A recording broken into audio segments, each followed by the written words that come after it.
Eu vou começar esse sombreamento aqui pela narina, escurecendo essa parte aqui que é bem escura, fazendo isso com a lapiseira e o grafite 4B. A lapiseira é a 05,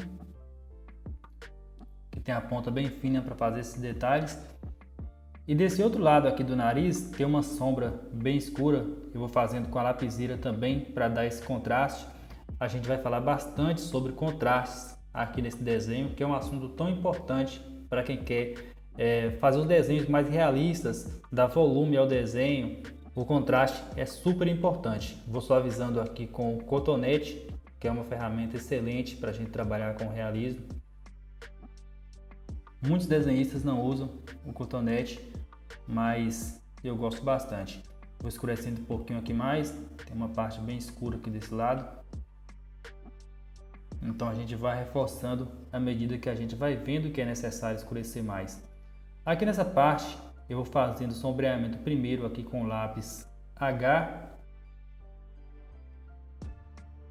Vou sombreando, passando com movimentos curtos, preenchendo bastante para a gente conseguir um sombreamento uniforme, que é outro detalhe também que a gente precisa ficar atento no sombreamento, deixar o sombreamento uniforme, com contraste, um sombreamento limpo, né, evitando aquelas manchas.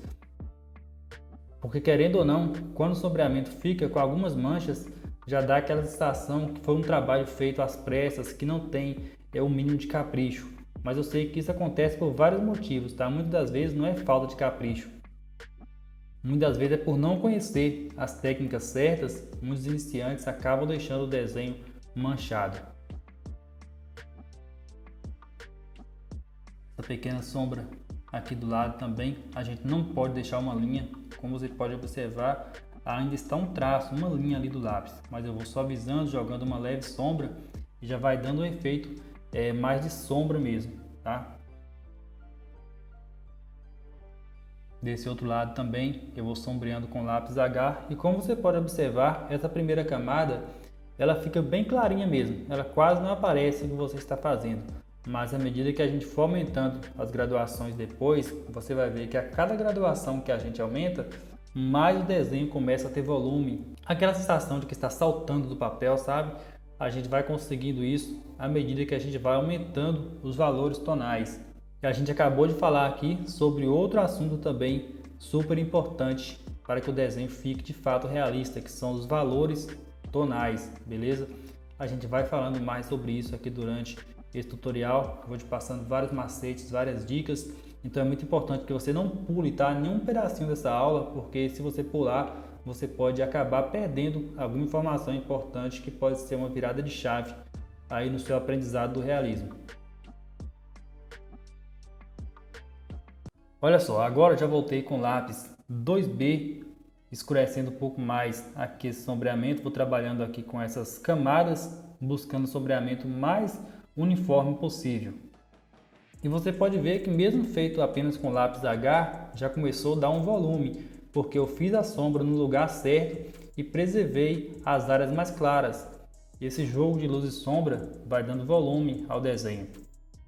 Como você pode observar também, desse lado esquerdo aqui do nariz, eu deixei uma contraluz, ou seja, um reflexo, uma parte branca preservada ali com o branco do papel.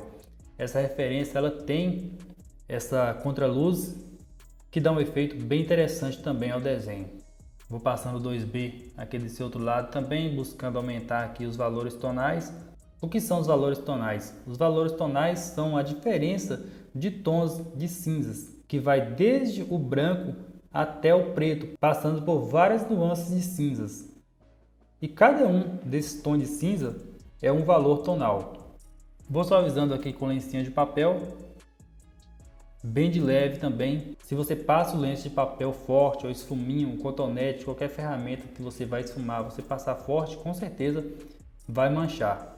Agora, após ter feito o sombreamento com 2B e já esfumado, eu vou passando aqui agora o 4B. Veja que eu vou passando sem forçar. Se eu fosse forçar aqui a lapiseira, eu conseguiria um tom escuro rapidinho. Mas qual o problema disso?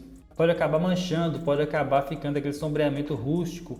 Então, para evitar isso, eu vou passando de leve, por mais que eu sei que eu posso conseguir um tom escuro aqui com uma simples camada de grafite 4B. Mas eu prefiro, se for necessário, voltar com outra graduação ou repetir com o 4B novamente para chegar no tom, do que forçar e acabar criando manchas ou deixando aquele sombreamento rústico. Vou trabalhando aqui a transição do escuro para o claro com lápis H, tá? Eu passei anteriormente aqui o lápis 4B, a lapiseira 4B na verdade, fiz a transição com o H e vou espalhando aqui com lencinho de papel. Agora com o lápis 6B eu vou reforçar aqui essa tonalidade buscando aumentar os valores tonais e consequentemente, é claro, aumentando os contrastes, dando mais volume ao desenho e deixando ainda mais realista. Como eu falei, preferi usar o 6B do que passar o 4B com força. Claro que tem algumas regiões do desenho que você pode forçar um pouquinho mais o lápis, né, ou a lapiseira, como nas narinas, por exemplo. Claro que não forçar muito, né? Mas para buscar um tom mais escuro, você vai ter que controlar o peso da mão. Forçar um pouquinho, tá? De forma proporcional, sem exagerar. Mas também, se você for passar o lápis muito de leve em todo o desenho, você não vai escurecer nunca. Você pode passar um lápis 8B, mas se você passa levinho demais, ele vai ficar no tom de um HB, de um 2B.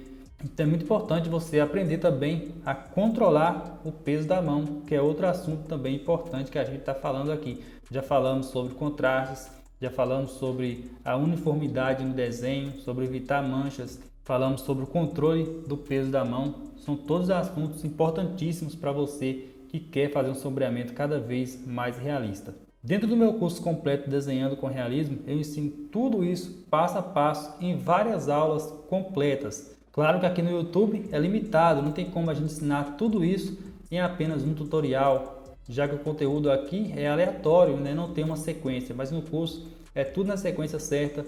A aula 1 te prepara para a aula 2, a aula 2 te prepara para a aula 3 e assim você vai aprendendo na sequência certa, na ordem certa, sem pular as etapas. Se você quiser fazer parte do curso, acesse o primeiro link aqui na descrição desse vídeo. Vou fazendo alguns brilhos aqui com a caneta borracha, vai dando um charme ao desenho, dando pequenas batidinhas aqui nessa parte de cima, aqui também próximo ao olho, fazendo algumas batidinhas aqui, alguns brilhos. E assim eu vou finalizando esse tutorial, espero que tenha te ajudado. Se te ajudou, não esqueça de deixar um like no vídeo, porque isso ajuda muito a gente que produz conteúdo aqui no YouTube. Beleza? Um grande abraço, valeu e até o próximo vídeo.